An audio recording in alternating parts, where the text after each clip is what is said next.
station systems, it's still difficult. One of the most enjoyable experiences, though, is actually finally finishing that training and having all your instructors tell you that you are ready to fly. Over.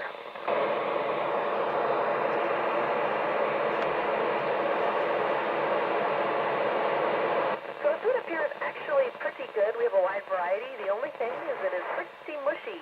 We don't get a lot of texture because a lot of our food are similar to what the military eats, kind of in sealed packets that are shelf stable and can last for long periods of time.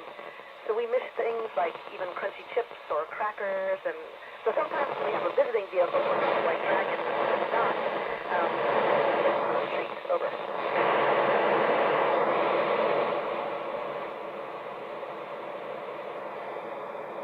Absolutely. I was watching shuttle launches as a child, when I was really about 7 or 8 years old, and kind of made the decision then. I didn't know what path I would take to get there, but it eventually all worked out. Over.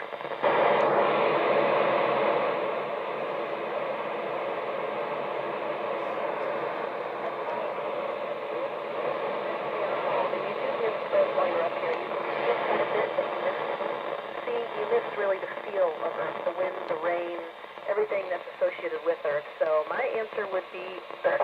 Over.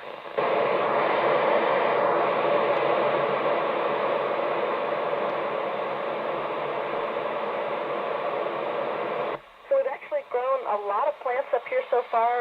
One plant called Arabidopsis. We've also grown lettuce and kale because, again, you're in the controlled environment of the ISS where we can tightly control the CO2 and also how much water the plants get. These are very small growths at this time. It would be really neat to see if we could get much larger areas to grow plants in the future. Over.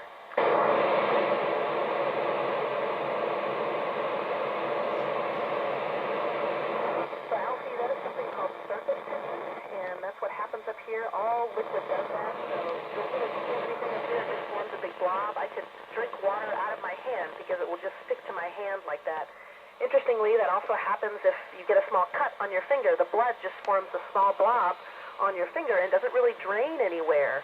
So it's very interesting to watch how fluids act up here in microgravity. Over.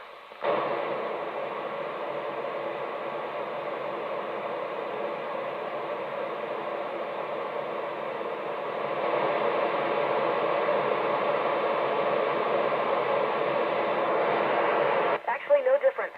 Probably most of the science and stuff that you read about was because we just happen to have more male astronauts than female right now. But the first thing we smelled when coming in the space station after our vehicle docked, for me, was a burnt electrical or metallic smell. And that's from the atomic oxygen hitting the hatch of our Soyuz spacecraft before it docks with the station. And you get that same smell every time. When someone goes out on a spacewalk and they come back in, we smell that same smell. It's something I will never forget. Over.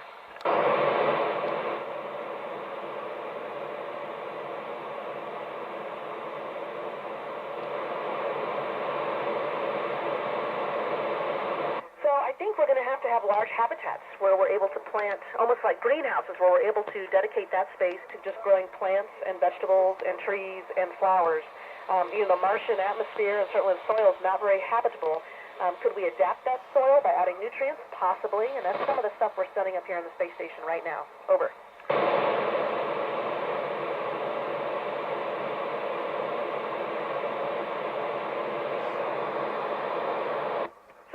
In space is that because you don't have the gravity loading your muscles and your bones down, your spine actually stretches. So on Earth, when you're walking around, that gravity kind of keeps everything compressed. But up here, it stretches a little bit. And so some people will have back pain the first week or so, and then they quickly adapt to that. But that's how we get taller up here. Over.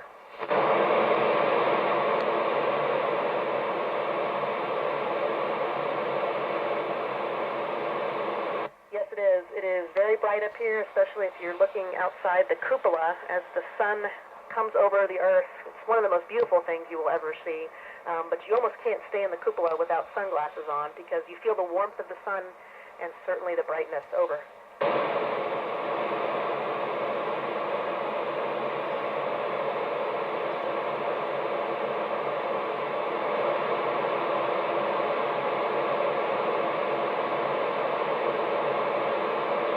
That is a great question. We would have to somehow create some sort of habitat or some sort of quarantine to not only protect that life from the other world, but also protect our world, because we don't know what we would be exposed to. And we did that way back in the 60s when we first landed on the moon, and when the astronauts returned, we kept them in quarantine for a period of time to make sure there was nothing that maybe we didn't pick up on before.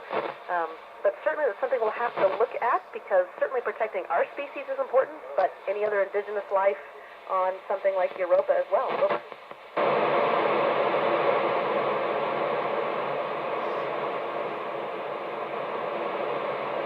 So, you know, there's different periods of adaptation. Certainly the first few weeks are probably the hardest when you're not used to everything and everything seems new. But by month 2, I'd say you're pretty well deep adapted, and certainly things start to feel pretty darn normal by month 3. And we've been up here for a little over 6 months now. Over.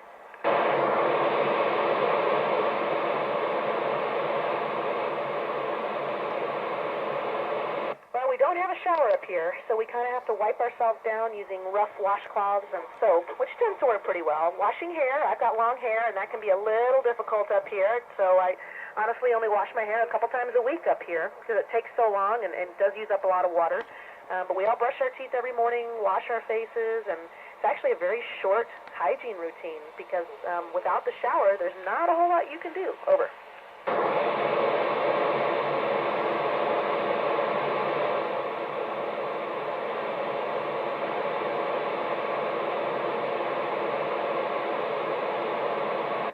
Absolutely. I mean, I think when you're up here, you focus on getting the job done correctly and well. And then as you come towards the end, like we are, and we only have about 6 days left up here, really 5 days, you start thinking about the next mission. And, you know, we're going to be traveling lots of places, not just the space station, but certainly to the moon and to Mars. So all those things kind of go through your head when you think about your next mission. Over.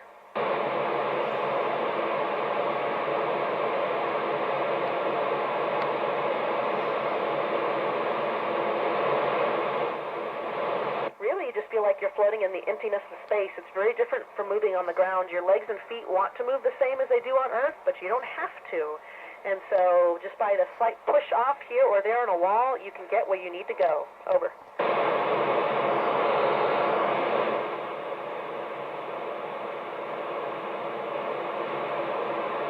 I think space stations will change, and that they'll be more run by the crew members on board and not so tightly controlled by all of our mission control centers, because they may be farther off and communication delay will be difficult.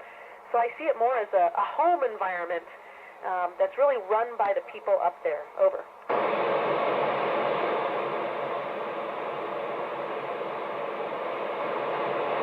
That's an easy question, and that is float everywhere I go. That's the best part. Over.